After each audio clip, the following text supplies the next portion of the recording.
sekali pengalaman menghadapi berbagai kasus ataupun masalah di sekolah yang Ibu pimpin ya.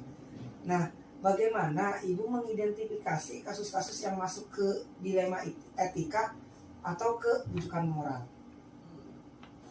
Nah, jadi cara mengidentifikasinya saya lebih mempelajari kasus itu ketika kasus itu terkait dengan permasalahan yang sesuatu yang dulunya benar. Nah itu saya kategorikan sebagai kasus untuk yang terkait dengan dilema etika. Nah tapi ada satu kasus lagi yang ada sisi benar dan ada sisi yang memang salah gitu. Nah disitulah saya kategorikan kepada rujukan moral. Jadi mengidentifikasinya melihat dari nilainya ya Bu ya. Kalau sama-sama benar berarti itu dilema etika. Kalau satu benar lawan salah berarti itu rujukan moral ya Bu ya. Iya, seperti itu. Nah ketika dihadapkan kepada beberapa pilihan keputusan yang sama-sama benar atau sama-sama mengandung nilai kebajikan, bagaimana Ibu pengambilan keputusannya?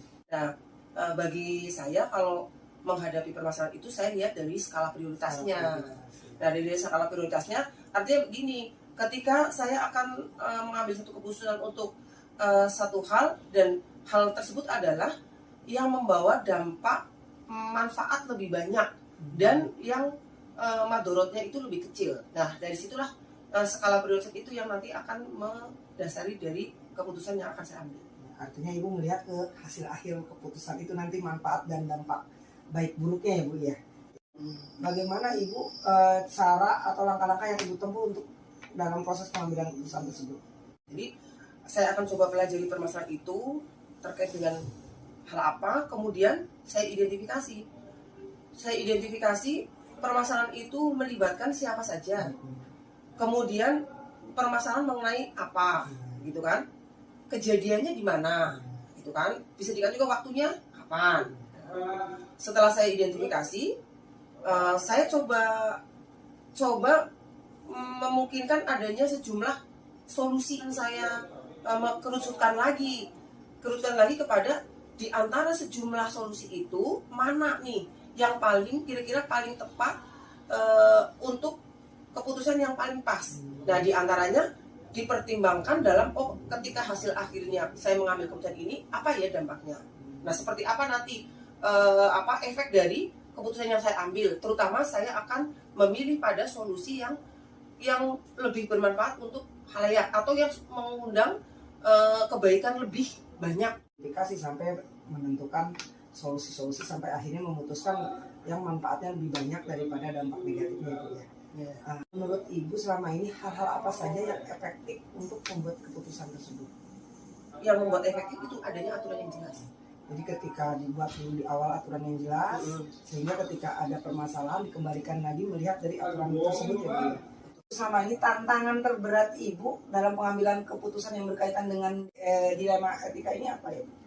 Kadang ada muncul nih rasa-rasa tidak enak, atau bisa jadi karena itu tadi ya mungkin ada karib kerabat dan seterusnya, tetangga yang ada dalam lingkungan yang memang saya harus menyelesaikan permasalahan itu. Dan itu sering dihadapkan pada masalah dilema etika. Jadi kasihan dan rasa tidak enak. Jadi tantangan terbesar Ibu itu bagaimana mengatasi rasa kasihan agar bisa memutuskan keputusan yang adil ya Bu ya. Adakah jadwal tertentu untuk mengambil keputusan atau apakah ada kasus yang harus langsung diselesaikan di tempat atau menunggu beberapa waktu lagi? Penyelesaian kasus, karena kasus itu kan datang secara tiba-tiba bisa jadi tidak direncanakan juga. Jadi perencanaan waktu terstruktur itu saya tidak ada. Tapi ketika kasus itu datang, kemudian jenis kasus itu membutuhkan penanganan langsung atau mungkin masih ada bisa berjeda, dari situlah ada saya untuk pengelolaan waktu seperti itu. Jadi artinya kalau terstruktur dari awal direncanakan tidak ada ya Bu ya, karena kasus memang datangnya kan kadang sewaktu-waktu ya.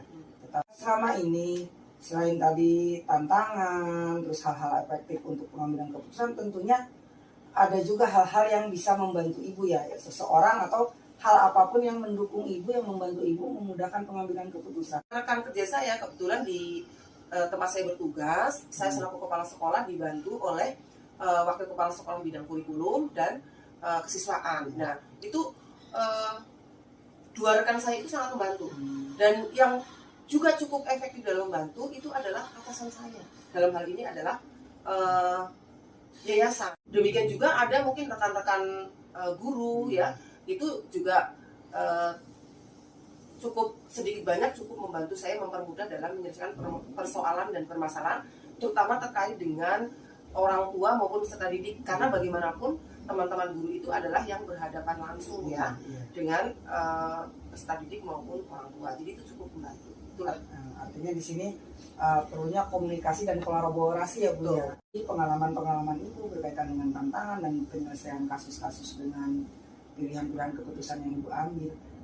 Adakah pembelajaran yang bisa dipetik Ibu? Subjek yang berbeda-beda itu juga hikmahnya saya jadi tahu banyak sifat orang, bagaimana cara menghadapinya. Kemudian yang kedua, pembelajaran untuk saya berusaha untuk bisa lebih lebih sabar barangkali ya, lebih sabar menghadapi berbagai macam karakter gitu kan ya. Terus di antaranya lagi juga hikmah yang saya peroleh, semakin kesini mutu saya dalam menyelesaikan permasalahan itu menurut saya ya itu semakin berkualitas. Ini juga bisa buat pembelajaran saya, mungkin kedepannya kan saya juga pasti menghadapi kasus ya, walaupun sebagai guru, entah itu dengan murid atau dengan sesama rekan guru ya Bu ya, itu bisa dijadikan sebagai contoh atau pembelajaran buat saya sendiri. Oh ya Ibu, mungkin ini saja yang saya tanyakan. Terima kasih atas waktu.